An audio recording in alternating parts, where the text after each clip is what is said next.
আমাদের টক হয়ে গেল, এবার আমরা নামিয়ে দিব। তারপরে আমাদের এবার মাংসটা হয়ে গেছে, একটু বসাবো।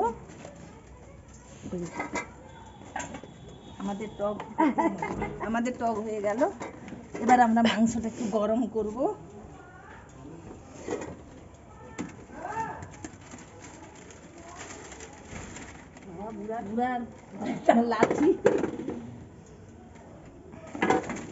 বুড়া লাঠি ধরে আমরা এবার মাংসটা একটু গরম বসাবো।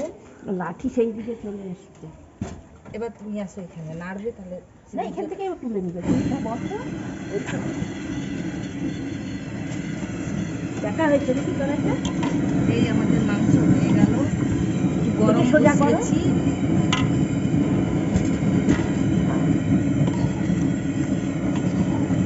দেখুন বন্ধুরা, আমাদের মাংস রান্না হয়ে গেল। আমরা মাংস বসিয়েছি। বাঁধাকপি না কিছুটা কি করবে? বাঁধাকপিটা একটু দেখিয়ে দাও। বাঁধাকপি হয়ে গেছে আমাদের। এই যে আমাদের বাঁধাকপি, মাছের টক, মাছের ঝাল, ইলিশ মাছের ঝাল।